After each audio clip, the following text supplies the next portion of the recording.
For the first time since the city's 5-year-long investigation, researchers have identified a Tulsa Race Massacre victim whose remains were buried at Oaklawn Cemetery. Thanks for staying with us at 9:30. I'm Tatum Gwen. And I'm Craig Day. News on 6 has been committed to following every step of this process, including getting exclusive access to the DNA lab in Utah, where work is being done. In a story reporter Amy Slanchik first brought us in 2021, we learned what led researchers to Oaklawn Cemetery. The mass grave was found in the southwestern part of Oaklawn Cemetery in what scientists and researchers call the original 18 area. It's not far from headstones for Eddie Lockard and Reuben Everett. They are known massacre victims, but experts are not sure if their bodies are in fact buried under their headstones. Reuben is one of the original 18.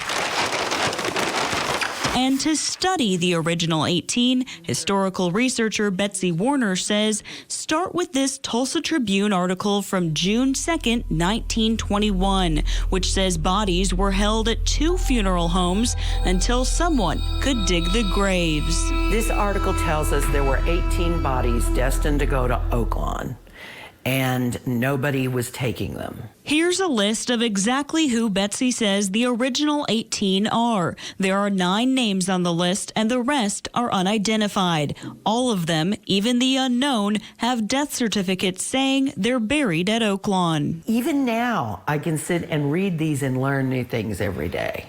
Betsy showed us records on Curly Walker and Ed Howard. Curly's death certificate says he died from a gunshot wound on June 1st. His World War I draft card shows his birthday and address. Newspaper clippings report he had a criminal history. He had been known for stealing diamond rings. Then there's Ed Howard. His death certificate also says he died of a gunshot wound. Here is his marriage license from 1917. Newspaper stories outline the legal battle his wife fought after he was killed, and everything she owned was burned in the massacre. Records also talk about his career. He rented a spot at, I believe it was 107 North Greenwood. I think he lived upstairs and he ran a barber shop downstairs. This poor little book.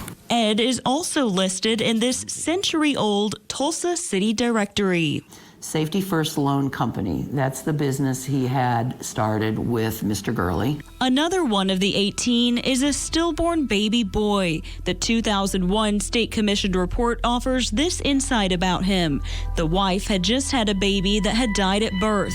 She had put it in a shoebox and was waiting until morning to bury it when the riot broke out. The boy was lost in the chaos and turned into police.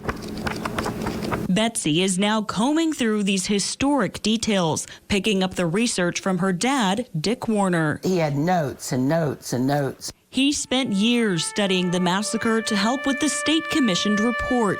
My dad read the newspapers, and he worked alongside with Clyde Snow on this because they were determined to try and figure out if they could who anybody was and where they might be.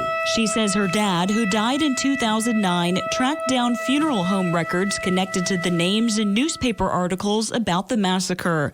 Combine that with other records like the death certificates renowned scientist Clyde Snow obtained, and details about who these people were are revealed. I don't know how much of their skeleton will tell that story, but I'm here to find out. Forensic anthropologist Dr. Phoebe Stubblefield is on the team with Betsy that discovered the mass grave a few months ago.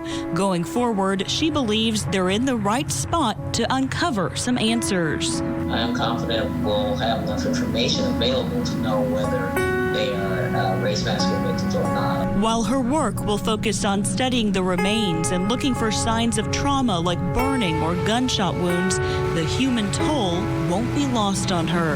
Above all, it's really, I want those individuals not to be the anonymous dead. In the days following the massacre, more deaths were reported beyond what is now considered the original 18. Death estimates vary between the 30s and several hundred. In Tulsa, Amy Slanchik, Oklahoma Zone, News on 6.